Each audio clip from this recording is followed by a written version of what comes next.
So this is just a short addendum to my video on removing the clutch and flywheel.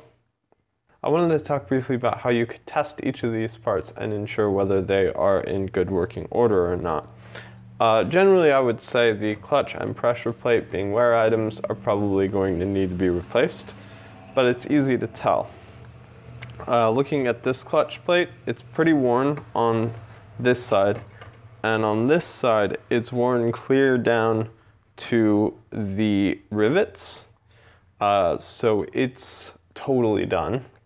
And because it wore completely down to the rivets, that means that this, the pressure plate, has some grooves that you can feel on it. Because it has grooves on it, it should also be replaced. The clutch disc and the pressure plate often come together in a kit, so that will be that'll be easy to replace all together as a kit. Now, your dual mass flywheel right here may not need to be replaced. I believe the recommendation is to replace it every other time you replace the clutch. So this is supposed to go about 100,000 miles, whereas the clutch might only last 50. Although I think this clutch has lasted about 90,000 miles. So the dual mass flywheel, the first thing you need to check is you need to check for any pitting or grooves or gouges or anything on the surface. The surface here is pretty smooth. It didn't wear down to the rivets on this side. So that looks all right. There's some like signs of glazing. So you'd want to clean this up with like a wire brush and make sure that it's like roughed up a little bit.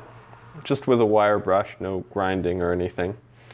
So it meets, in my mind, the requirements there, but where it fails is in the spring test.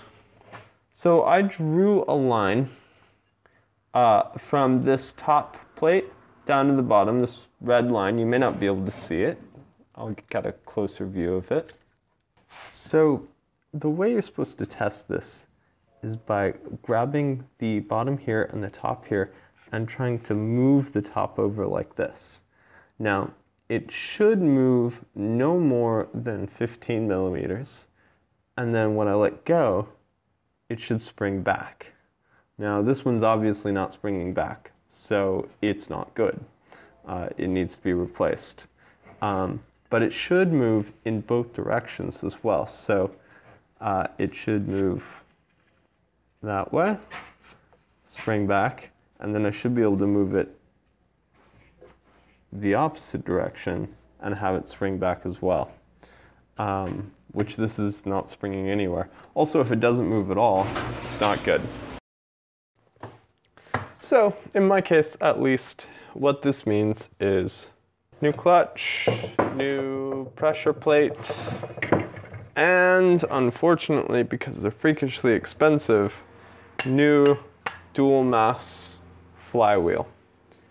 And I am putting a dual mass flywheel on it. You can buy lightweight flywheels. And the logic behind that is sound in that something that is lightweight and rotating, it will produce power faster because you don't have that inertia to overcome.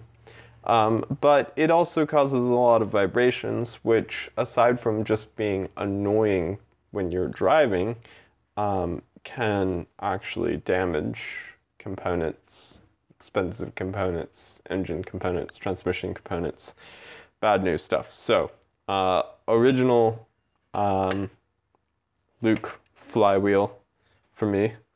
Look, I don't know how it's pronounced. Anyway, original dual mass flywheel is going back in, along with the Sachs clutch and pressure plate, and it'll be as good as new, hopefully.